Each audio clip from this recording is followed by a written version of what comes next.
What if the final battle of human history is not something to fear, but something meant to awaken you? What if Armageddon is not merely the end of the world as we know it, but the unveiling of the world as it was always meant to be, a moment fixed in divine time long before calendars existed, yet revealed through a vision given around AD 95 to the Apostle John while exiled on the island of Patmos under the reign of the Roman Emperor Domitian, when the early church was persecuted, powerless, and surrounded by an empire that believed it ruled forever. And it is in that setting that the book of Revelation opens not with chaos, but with Jesus Christ glorified, sovereign, and fully in control of history.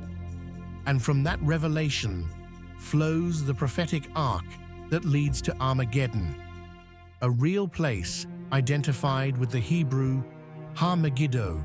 near the ancient city of Megiddo in northern Israel, a region that had already witnessed decisive battles centuries earlier involving figures like Deborah, Barak, Gideon, Saul, and Josiah, making it a symbolically charged landscape where earthly powers had long collided.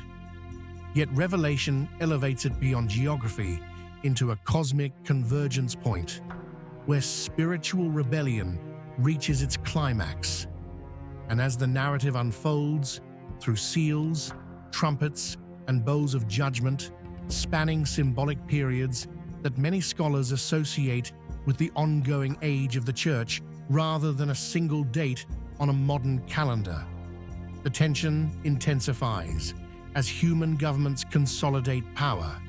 deception spreads, and allegiance to truth becomes costly, culminating in Revelation 16, where demonic spirits go out to gather the kings of the earth for battle on the great day of God Almighty, not because God fears their strength, but because justice demands exposure, and evil must be seen for what it truly is. And then, without warning, Revelation 19 interrupts the expectation of a long, catastrophic war with a vision so abrupt and overwhelming that it redefines victory itself.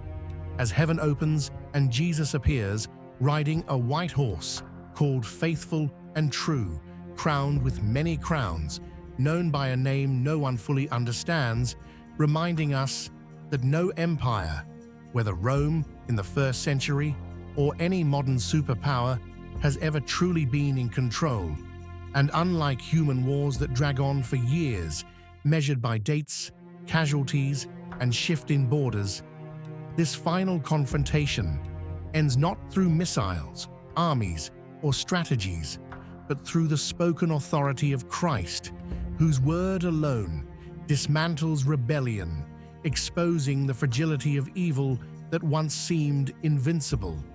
And Revelation makes clear that Armageddon is not a duel between equals, not a suspenseful contest where the outcome hangs in balance, but a revelation of what has always been true,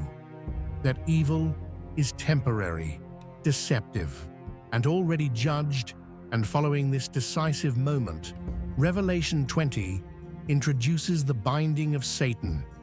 not as a myth or metaphor for wishful thinking, but as a theological declaration that chaos does not have the final say, that history is not a random loop of violence and collapse, and that the suffering endured by believers, from the 1st century martyrs executed under Roman rule to those persecuted in later centuries, was never ignored or wasted. And while interpretations differ about timelines, millennia, and symbolism, the central message remains unshaken across centuries and cultures. Armageddon is not written to satisfy curiosity about the future,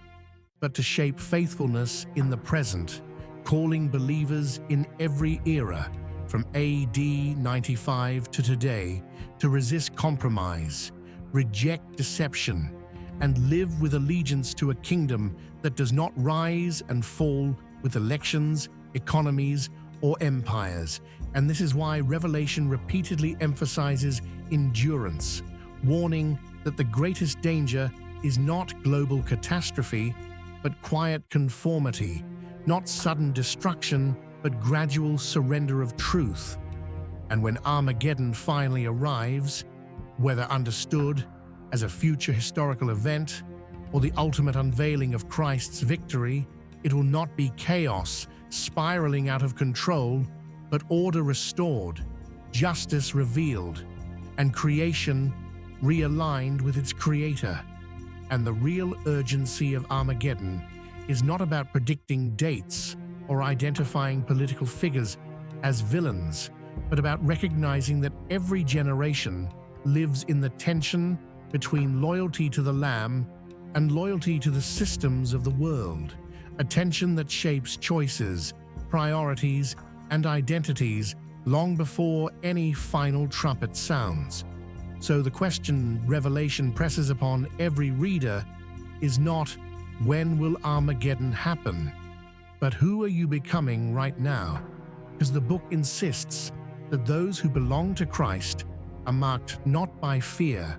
but by faith, not by panic, but by perseverance, not by obsession with destruction, but by hope rooted in restoration. And as history continues to unfold beyond John's first-century world into ours, with wars, rumors of wars, technological power, moral confusion, and spiritual distraction, the message of Armageddon remains piercingly relevant. Evil will gather, deception will speak confidently, power will appear absolute, but it will all end the same way it always has in God's story, with truth standing unshaken and Christ revealed as King. And this is where the vision turns personal, because Armageddon is not only a future revelation, it is a present invitation, a call to decide where you stand before standing is no longer optional, to live awake rather than asleep, faithful rather than fearful, aligned with Christ rather than drifting with the crowd. So if this vision stirs something in you, urgency, conviction, hope, do not ignore it. Choose today to live as someone who belongs to the victorious kingdom. Anchor your life in truth, reject compromise, and respond not with speculation, but with commitment. Because Revelation's final battle is not meant to paralyze you with fear, but to propel you into faith, perseverance, and a life lived ready.